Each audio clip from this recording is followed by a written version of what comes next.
Hey guys, আজিৰ এই ভিডিঅ'টোত মই লৈ আহিছোঁ কেইটামান কনসিলাৰৰ বিষয়ে কম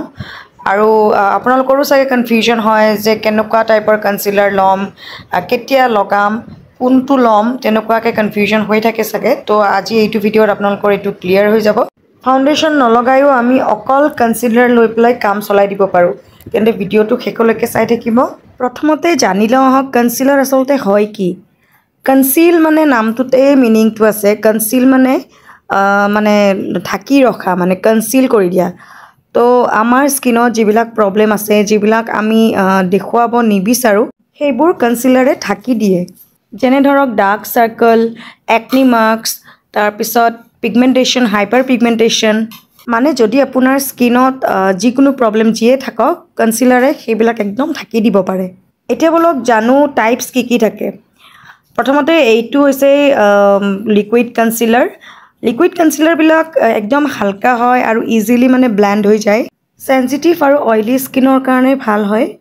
আৰু এইফালে এইটো হৈছে ক্ৰীম কনসিলাৰ এইটো অলপ থিক হয় একদম হাই কভাৰেজ দিয়ে ডাৰ্ক সাৰ্কেল আৰু পিগমেণ্টেশ্যনৰ কাৰণে বেষ্ট হয় যদি আপোনাৰ ড্ৰাই স্কিন হয় তেতিয়াহ'লে আপুনি হাইড্ৰেটিং কনসিলাৰ লগাব পাৰে আৰু যদি আপোনাৰ স্কিন অইলি হয় তেনেহ'লে আপুনি মেট ফিনিশ কনসিলাৰ লগাব সব কনসিলাৰে কিন্তু একে কাম নকৰে ইয়াৰো তিনটা কভাৰেজ থাকে যিটো এটা আছে লাইট কভাৰেজ সেইটো আমি কেতিয়া লগাও যেতিয়া স্কিনত বহুত বেছি প্ৰবলেম নাথাকে মাত্ৰ টোন ইভেন কৰাৰ কাৰণে লগাও যদি আপোনাৰ স্কিনত হালকা পিগমেণ্টেশ্যন ডাৰ্ক সাৰ্কেল থাকে তেতিয়া মিডিয়াম কভাৰেজটো লগাব পাৰে আৰু যদি আপুনি হাই কভাৰেজ বিচাৰে তেতিয়াহ'লে ক্ৰীম কনসিলাৰ লগাব মই যিটো দেখাইছোঁ এনেকুৱা আৰু এইটো ইম্পৰ্টেণ্ট নহয় যে একেটাই লগাব লাগিব বেলেগ ব্ৰেণ্ডো আছে আপোনাৰ যোনটো ভাল লাগে এইটো ব্ৰেণ্ডৰে ইউজ কৰিব এতিয়া ইম্পৰ্টেণ্ট কথাটো হৈছে কেতিয়া কোনটো শেড লগাব যদি আপোনাৰ ডাৰ্ক সাৰ্কেল থাকে তেতিয়াহ'লে আপুনি আপোনাৰ স্কিন টোনতকৈ এটা বা দুটা শেড ডাৰ্কাৰ টোন লগাব কাৰণ ডাৰ্ক এৰিয়াত যদি আপুনি লাইট কালাৰৰ কনসিলাৰ লগায় তেতিয়াহ'লে এইটো গ্ৰে হৈ যাব তো সেইকাৰণে এটা বা দুটা টোন ডাৰ্কাৰ লগাব আৰু হাইলাইটিঙৰ কাৰণে এটা বা দুটা টোন লাইটাৰ লগাব তেতিয়া আপোনাৰ ফেচটো গ্লো কৰিব যদি আপুনি অৰেঞ্জ গ্ৰীণ বা পাৰ্পল কাৰেক্টাৰ লগায় তেতিয়াহ'লে তাৰে ওপৰত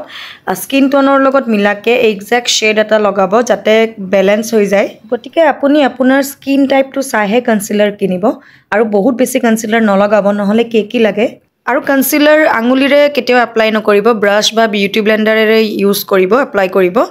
আৰু এপ্লাই কৰাৰ পিছত সেটিং পাউডাৰ লৈ পেলাই ধুনীয়াকৈ সেট কৰিব নহ'লে ক্ৰিজিং হৈ যাব পাৰে ফাউণ্ডেশ্যন নলগালেও আপুনি কনসিলাৰ লগাব পাৰে ডাইৰেক্ট কিন্তু কাৰেক্ট প্ৰচেছত লগাব লাগিব আৰু প্ৰডাক্টটো পুৰা কাৰেক্ট হ'ব লাগিব প্ৰথমতে ময়শ্চাৰাইজ কৰিব তাৰপিছত প্ৰাইমাৰ লগাব যাতে কনসিলাৰটো ধুনীয়াকৈ সেট হৈ থাকে তাৰপিছত য'ত আপুনি ডাৰ্ক স্পট দেখা পায় ডাৰ্ক সাৰ্কেল দেখা পায় পিগমেণ্টেশ্যন দেখা পায় তাতে কনসিলাৰ লগাওক আৰু বিউটি ব্লেণ্ডাৰেৰে ধুনীয়াকৈ ব্লেণ্ড কৰি দিয়ক লাইট কালাৰ কনসিলাৰটো আপোনালোকে টি জোন এৰিয়া চিন আণ্ডাৰ আইত লগাব পাৰে তেন্তে ফ্ৰেণ্ডছ আপোনালোকে দেখিলেনে এটা সৰু কনসিলাৰে কিমান ডাঙৰ ৰিজাল্ট এটা দিব পাৰে তেন্তে ভিডিঅ'টো কেনেকুৱা পালে প্লিজ জনাব যদি ভাল লাগিছে তেতিয়াহ'লে আপোনাৰ ফ্ৰেণ্ডছ আৰু ফেমিলিৰ লগত নিশ্চয়কৈ শ্বেয়াৰ কৰিব যাতে তেওঁলোকৰো সুবিধা হয় আৰু আপোনালোকে কোনটো কনসিলাৰ ইউজ কৰে মোক কমেণ্ট কৰি জনাবচোন তেন্তে আজিলৈ আহিছোঁ পুনৰ লগ পাম আৰু এটা নতুন ভিডিঅ'ৰ সৈতে বাই